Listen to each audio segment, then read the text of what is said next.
செங்கண் சீர் நோக்கர்களே வணக்கம். இன்று நாம் பார்க்க இருப்பது பித்துக்குளி அண்ணன். அண்ணன் சரி, அது என்ன சார் பித்துக்குளி என்கிறீர்களா? அந்த ஊர் ஆண்களும் பெண்களும் அவரை அன்புடன் அண்ணன் என்றே அழைத்து வந்தார்கள். ஆனால் திருமணமான பின் அவர் மனநிலையில் மாற்றம் ஏற்பட்டு விட்டது. அதற்கான காரணத்தை பின் பார்ப்போம். அவர் என்னதான் செய்வார்? காடு, கரம்பு, வயல், வாய்க்கா இப்படி கண்மண் தெரியாமல் எங்கும் ஓடுவார். வேக வேகமாக நடப்பார். பல்லை நரை என்று கடிப்பார் அவ்வப்போது. பின் சில சமயம் சத்தம் ஊறுபட்ட சத்தம் போட்டுக்கொண்டும் ஓடுவார். இதை பார்க்கும் சிறுவர்கள் அடே பைத்தியண்டா அப்படின்னு சொல்லி கொண்டு கள்ளத்துக்கு அடிப்பார்கள். அவரும் பதில் கள்ளத்துக்கு அடிப்பார். இதனால அவருக்கு பித்துக்குளி என்ற பட்டம் கிடைத்து விட்டது. கிராமப்புறங்களில் பார்த்தோம்னால் இந்த பெண்கள் ஊஞ்சலில் ஆடிக்கொண்டிருப்பார்கள். சில பெண்கள் இந்த அடிப்பம்பு என்று சொல்லுவோம் இல்லையா, அதுக்கு தண்ணீர் எடுக்க வருவார்கள். சிலர் குளிக்க போவார்கள். இந்த பெண்களை கண்டாலே போறோம், அவருக்கு கோபம் மிகவும் அதிகமாக வரும்.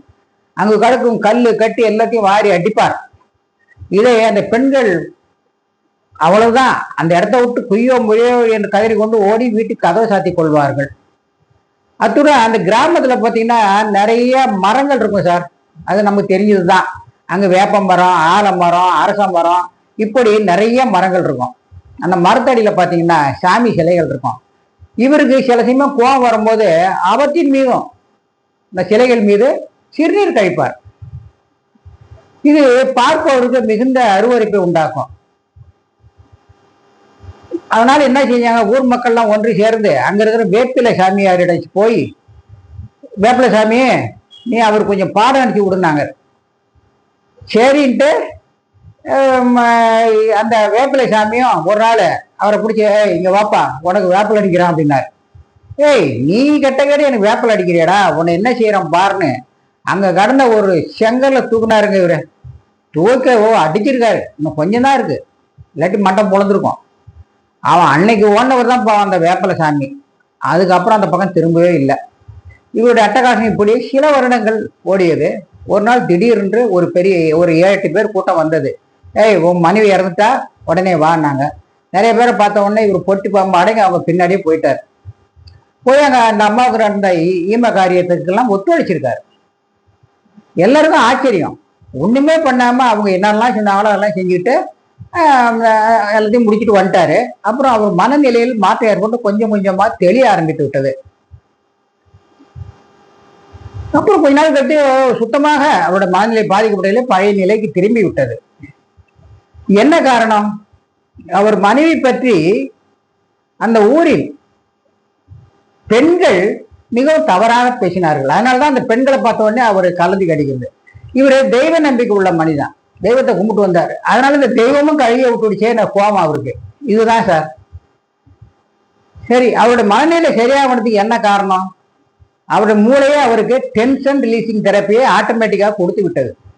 அதனால் அவர் மன உளைச்சலிலிருந்து விடுபட்டு விட்டார். சரி, வெளிநாட்டில் நடந்த ஒன்றை பார்ப்போம். அங்கு ஒரு மனநிலை பாதிக்கப்பட்டவர் பிடித்து மனநல மருத்துவத்தில் போட்டார்கள். அந்த குடும்பம் அவனை விடாதீர்கள், எல்லாரையும் கடிச்சு வைக்கிறான் அப்படின்னு சொல்லிட்டு போயிட்டாங்க. இவரு கொஞ்ச நாள் இருந்தாரு. பிறகு கொஞ்சம் கொஞ்சமாக அதுவே சரியாகி வர நேரத்துல இவர் சொன்னாரு, எனக்கு சரியா போயிடுச்சு, என்னை வெளியில விட்டுருங்கன்னு சொன்னாரு. பைத்தியம் எதிராக ஒத்திக்கிச்சு, வெளியில விடாதீங்கன்ட்டாங்க அந்த குடும்பத்தை சேர்ந்தவங்க. இவருக்கு என்ன செய்யறதே புரியல. அங்க ஒரே கொடூரமா நடக்குது அந்த மென்டல் அசைலத்துல. இவரால் தாக்கு பிடிக்க முடியல. பார்த்தாரு, அங்க இருந்து ஒருத்தரை கூப்பிட்டு, ஐயா ஒரு பேனா பேப்பர் கொடுங்கன்னாரு. அவரும் கொடுத்தார். அந்த பேனா பேப்பரை வாங்கியவர் நிறைய எழுதி தள்ளினார். அவரும் நிறைய பேப்பரை கொடுத்தார். இப்படியே வாங்கி ஒரு 10 பேப்பர் சேர்ந்தது. அதை எடுத்து படித்தவருக்கு ஒரே பிரமிப்பா இருந்தது. உடனே அங்க இருந்த தலைமை மருத்துவரிடம் சென்று, ஐயா பாருங்க இந்த நல்லா இருக்கா அந்த ஆளு அப்படின்னா. அவரும் படிச்சு பார்த்துட்டு அற்புதமா இருக்குன்னு சொல்ல, இந்த விஷயம் எப்படியோ நியூஸ் பேப்பர் கழிஞ்சு அவங்களாம் வந்துட்டாங்க. இது ஒரு நல்ல மனிதன், சிறந்த ஆளை நீங்க வேணுமுன்னே மென்டல் அசைட்ல வச்சு அவரை ஏன் இடிச்சிக்கிறீங்க அப்படின்னு சொன்ன உடனே வெளியில விட்டாங்க அவரை. அதே சமயத்துல நல்ல உள்ளம் கொண்டவரெல்லாம் ஒன்று சேர்ந்து அந்த பேப்பர்லாம் சரிப்படுத்தி வகைப்படுத்தி ஒரு புஸ்தகமாக வெளியிட்டாங்க. அந்த புஸ்தகத்துக்கு பெயர் என்ன தெரியுங்களா? என் mind. That found itself, தன்னையே அறிந்து கொண்ட மனம்.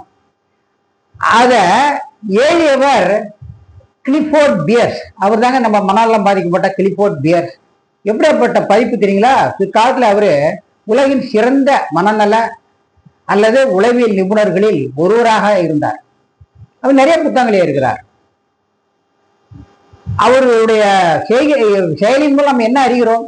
நிறைய மனநல வியாதிகள் தாமாவே சரியாகி போய்விடும். இதுதான் உண்மை.